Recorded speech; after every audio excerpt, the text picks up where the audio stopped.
Okay, Notability Part 5, as in the last for this series. This is going to be a bit of an experiment. Let's just see if I can figure this out on the fly, live in front of God and everybody. So the whole idea is to explore some of the audio features of Notability. It has the capability of recording audio using the built-in iPad mic, or you can use an external mic. There are several available that you can plug into any iOS devices that actually give you better audio quality if you care about that kind of thing. The built-in mic is pretty decent, especially for speech, so I wouldn't go out and spend $100 unless you're a musician like, me. Anyway, so we've got a note here already, and I had to change the background because the camera, for whatever reason, wouldn't, with a white background, it wouldn't focus in. So what you're supposed to do is to click the microphone icon right there. So let's do that. And it's supposedly recording right now. Yeah, okay. You can kind of see it, but the microphone has a little bitty meter, and you can see that the timer is going. So that's about 20 seconds or so. So that's all you have to do to start recording. To stop, you press it again. And you see now we have a play button. So if I play it, let's turn the volume all the way up.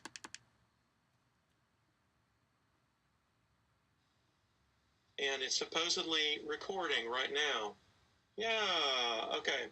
You can kind of see it, but the microphone has a little bitty meter, and you can see that the timer is going. And then we've got the pause thing, and hopefully you could hear that. It actually worked, and it's not bad. The two commands here, go back to the beginning, and let's see, what does that one do? And it's supposedly recording right now. Yeah. Slide your finger down to adjust the scrubbing rate.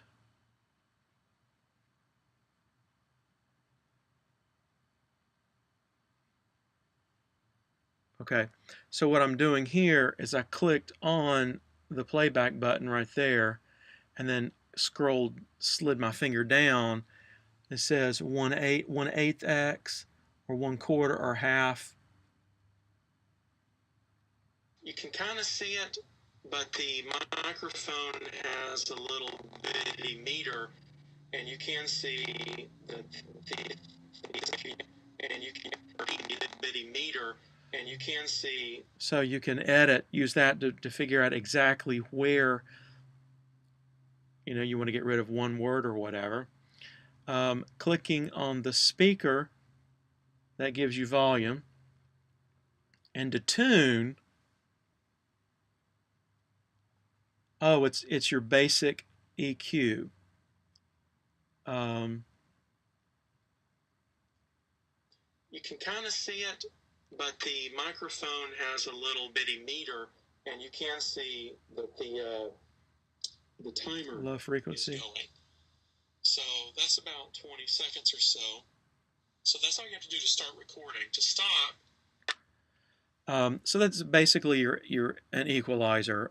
Think of it as a fancy version of a tone control in a stereo, highs and lows.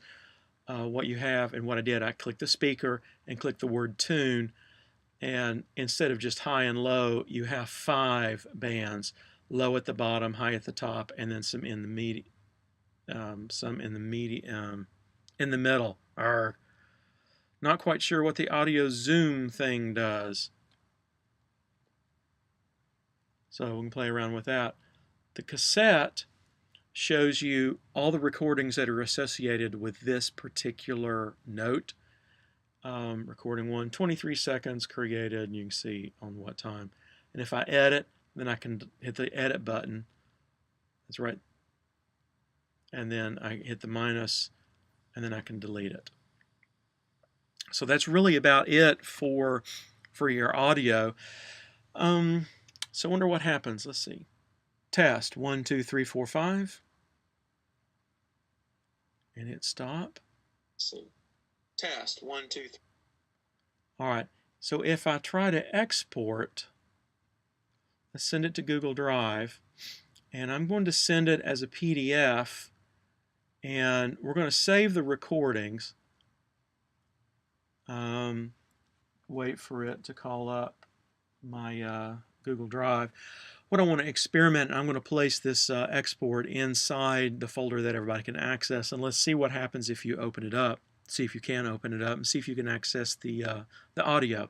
This would be a good little experiment if this thing will ever load. Supposedly, according to the help system, Macs can open up the PDF and you'll get the audio, but Windows can't. Now that is according to the help system. That may have changed. I have not tested it, so we'll all be guinea pigs on this one. This is a bit of a guinea pig project anyway. So once it has loaded, I'm going to go ahead and export it as a, and it'll have the file name audio. I'm going to export it as a note and as an RTF and as a PDF with recordings. Let's see what happens. So that'll be a good experiment to try to import into your Notability and see what's possible. So that's kind of a quick snapshot on the audio. The quick note on the EQ while we're waiting, that would be handy sometimes when you,